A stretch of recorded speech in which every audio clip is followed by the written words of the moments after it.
What's up, everybody? It's the homie Truth Teller, the street reporter. And a lot of people always want to know, like, personal things of mine, and they want to know personal opinions sometimes. And one of the things I'm always at it at is name some of the things that kind of like irritated me, some of the things that kind of concerned me, because they hear me say that shit a lot. Those things concern me. A lot of things, to be honest. I think all the deaths of the young people I didn't talk to, I think that's one of the biggest things that kind of touched me, because, just to hear these voices of these young men and kind of hear them kind of speak that shit into existence kind of like stunned me a lot. But to be honest with you, I done talked to so many of these guys and heard so much aggressive lingo from them that a lot of these things that happen, I'm not that much surprised. And I hope that don't come off as mean or anything like that. But I'm not going to lie, I can target like 3 things that I think kind of really concerned me and bothered me. I think I spoke on a few of them before, but to just pinpoint 3 of them, I think the whole Fredo Santana thing, that kind of bothered me, because the way he died, health problems, he was so young. I think this guy had an opportunity to blow up, but he had that face, like he had that movie style face, in my opinion. And I think he could have did something bigger than the rap shit, but unfortunately he had health problems. But one thing though about Fredo that stood out to me is he went to the hospital. You remember we all seen them go to the hospital. I think Extension reached out to him. A lot of people reached out to him. People was hurt that Fredo was in the hospital due to something. We didn't know that. He had like kidney failure, liver failure, all kind of shit like that. We didn't really know to that extent. But when he came home, he got to tweeting shit out like, man, leave the lean alone, and shit like that. And he was tweeting out positive things and shit like that. And we didn't realize that he knew that the countdown was coming soon. But he played that shit off real dope, He didn't get on those internets and beg for any sympathy or anything like that. He was the same Fredo, but he started giving out advice in a savage way. Real savages just smoke. Shit like that. And I'm like, okay, I get it now that he died, He was sending out messages. And I thought that was pretty dope, but it concerned me after he died, because I thought like that's the end of it. Somebody as big and popular as him losing their life, people gonna stop drinking the lean and anything that can be bad to your health. Man, the next day I seen Sprite bottles turned upside down in videos, but who am I to say anything? I'm just a blogger. I noticed another thing that concerned me was Zacktv death. That was one thing that kind of rubbed me the wrong way. I damn near retired from this shit when he died, because it was just kind of crazy that this guy went to a talent show and lost his life supporting local artists. Just think about this shit. This guy went to an upcoming talent show with no famous people there. He had no business being in there. He was only there to film, show support, and help blow upcoming artists up, and he ended up losing his life at that event. That was something that really rubbed me the wrong way. And then to see nobody really was putting up justice for Zach. See, I'm different from these niggas. If you know what happened to Zach TV, go contact anybody you gotta contact, the proper channels or anything you gotta do to bring justice for his family. See, y'all little niggas out here playing Zach like he was some small time 16-year-old ass gang banging ass little boy. I seen them do a lot of good.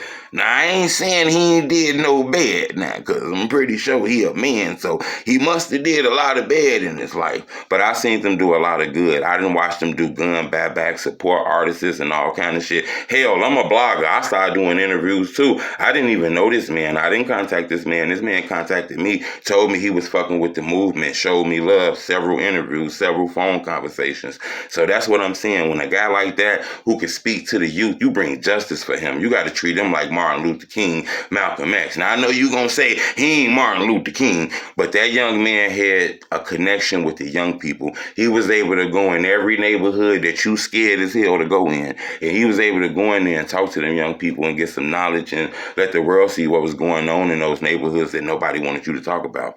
But nobody wanted no justice for him. Everybody talk about some street shit. Killing Zach wasn't no street shit. That was some chump shit. So you treat chump shit like a chump. And that's what I'm telling. That shit kind of confused me. So I didn't really want to even talk to no motherfucker no more after that kind of shit. The last thing, though, and it's not the last thing because there's a lot of shit that really blew me, but another thing that kind of stood out to me that I'm going to just pinpoint and end this video with was a young man from Chicago, the South Side, Front Street affiliate, cool with Chief Keef, was under Fredo Santana from that Front Street area. Y'all know him by the name of Extendo Quanno, Front Street Quanno, or Quanno, however you want to call him. He was a young dude. Now, his death was very troubling, if you ask me, because the internet somehow picked it up off of a body cam. You know, the body cams was released. People put it on the internet. The police did a raid, came in the house. Now, Quanno, being from the streets, ain't give a fuck because the police was in the house. He still ran. And that's one thing I wish he wouldn't did. You know, when 12 kicked the door in and they all in there and they say, get down, it's in your best. You know, in my opinion, I think it's in your best to lay the fuck down and you're being caught. You know, Buddy kind of ran towards the door and ran away. One thing I can say, after I watched the video, and I don't want to watch it again because I watched it mistakenly, I don't really want to watch nobody last seconds. I don't really get a joy out of that. But when I did look at it, I noticed that he didn't really flinch. He didn't really like make any movements or act like he dropped something or anything like that. He just ran. He opened up the back door and ran down the stairs, and 12 shot him and killed him. And for some strange reason, these police officers are not trending on the internet. I don't see them on the Today Show. I don't see Michael Strahan talking to nobody. I don't see anything. It's like they killed that young man and it's okay. And we all seen what happened to him on that camera. He was murdered. Now, the cop did seem like he was showing some remorse, saying, man, you okay? You okay? You okay? But we want to see some justice because I seen that young man run and he didn't make no moves like he was grabbing something or anything, and they kind of blew him down. I didn't know running from the police was, you know, the call to make when you want to kill him. But those were things that kind of concerned me in the drill culture. I don't want to make it seem like those are the only ones because there done been 50 to 100 people that end up dying since I've been doing this shit.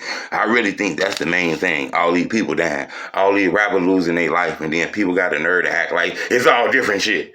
No, it's a connection. It's a correlation to why all these rappers are losing their life. But I think when you come from Chirac, when you come from the streets, the urban communities, the ghetto, the hood, you know, they don't really give a fuck about that. They gonna tell you about Millennium Beam cost $300 million. They gonna tell you about the free Wi-Fi that cost $50 million a day. They gonna tell you about all these new fancy air restaurants they got. That's what they gonna tell you, right?